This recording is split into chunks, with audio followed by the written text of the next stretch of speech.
Hello students, today we will learn about textbook exercise questions of chapter 7 Weather, Climate and Adaptation of Animals to Climate, class 7 CBSE और NCERT science.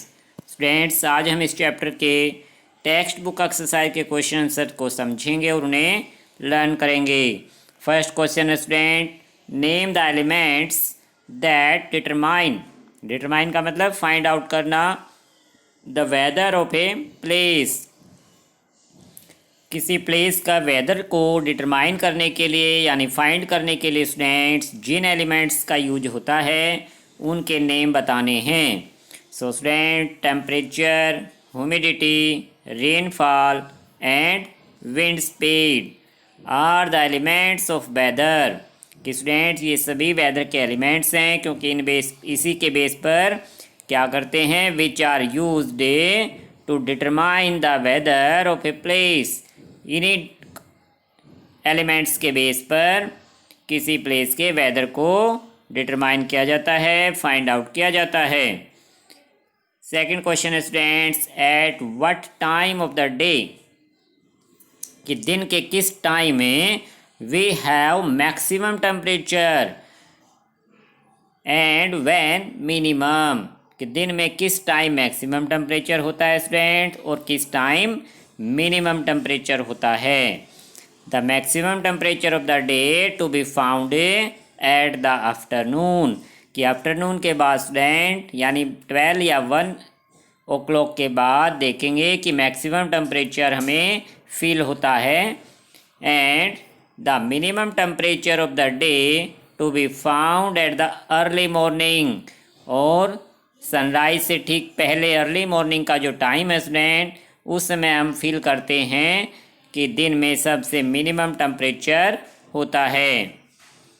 Question number 3, fill in the blanks. First है, the average weather taken over a long time is called a dash. कि students average weather कि long time तक weather का average find out करना, तो उसके base पर students climate का डिसीजन होता है। तो इस फिलअप में क्या आएगा, क्लाइमेट, कि वेदर का जो एवरेज है उसी को क्लाइमेट कहा जाता है। A place received very little rainfall, कि स्टूडेंट एक ऐसा प्लेस जहाँ पर रेनफॉल बहुत ही कम है। एंड टेम्परेचर इज़ हाई, और टेम्परेचर बहुत ज़्यादा है। थ्रू आउट द ईयर, कि पूरा ईयर ऐसा देखने को मिला कि रेनफॉल लिटल यानी कम और टेम्परेचर हाई है। The climate of that place will be, तो उस प्लेस के क्लाइमेट का डिसीजन क्या लिया जाएगा student, hot and dry. First fill up में हॉट एंड सेकंड में ड्राई, क्योंकि टेम्परेचर हाई है इसलिए हॉट क्लाइमेट हो गया। रेनफॉल वेरी लिटल बहुत कम है इसलिए ड्राई क्लाइमेट कहलाएगा।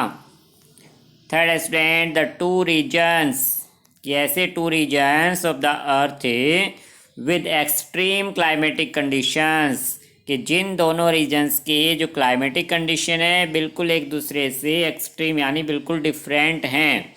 डैश एंड डैश, कि वो रीजन कौन से स्टूडेंट चैप्टर में हमने स्टडी किए थे, मेनली 2 रीजन हैं, पोलर रीजन फर्स्ट फिलअप में एंड सेकेंड है ट्रॉपिकल रीजन्स।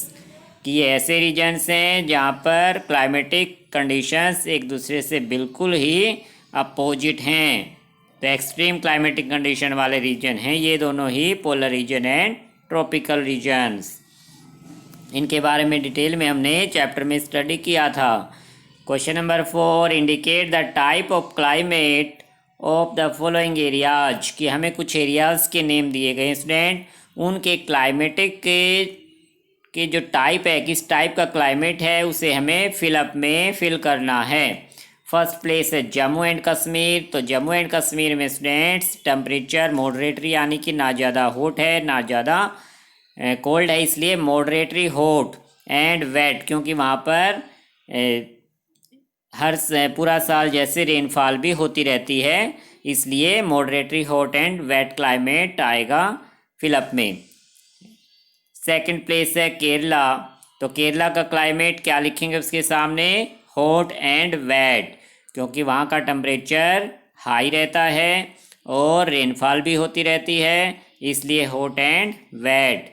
राजस्थान, राजस्थान की साइड हम देखते हैं टेम्परेचर हाई रहता है इसलिए हॉट, और रेनफॉल बहुत ही कम होती है इसलिए ड्राई, तो हॉट एंड ड्राई क्लाइमेट।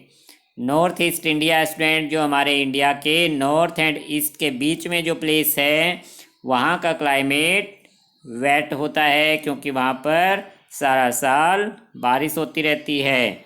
और टेम्परेचर के बारे में नहीं दिया गया, टेम्परेचर वहाँ पर ज़्यादातर जो है ह्यूमिडिटी ज़्यादा रहती है, इसलिए केवल वेट क्लाइमेट ही कहा गया है। Question number 5, which of the two changes frequently, कि बार बार कौन से चेंज होते हैं। वेदर और क्लाइमेट जो टू चेंजेज हैं स्टूडेंट, इन दोनों में फ्रीक्वेंटली चेंजेज किस में होता है, फ्रीक्वेंटली यानी बार बार जो चीज़ चेंज हो रही है, तो वेदर में फ्रीक्वेंटली चेंज हैं या क्लाइमेट में। The weather at a place changes frequently, कि स्टूडेंट्स वेदर में हम देखते हैं कि किसी प्लेस का वेदर सुबह के टाइम कुछ है, दिन के टाइम कुछ, शाम को कुछ रहता है, इसलिए वेदर में क्या होगा, फ्रीक्वेंटली चेंजेज आते रहते हैं, because it is based on the day to day conditions of the atmosphere, कि हमारे एटमॉस्फियर की जो हर रोज़ की कंडीशंस हैं उनके बेस पर वेदर रिकॉर्ड तैयार किया जाता है, तो इसलिए वेदर में फ्रीक्वेंटली चेंजेज होते हैं। सो स्टूडेंट्स, आज आपको क्वेश्चन 1 to 5 अपनी फेयर नोटबुक में नोट करने हैं और इन्हें लर्न करना है। Okay student, thank you.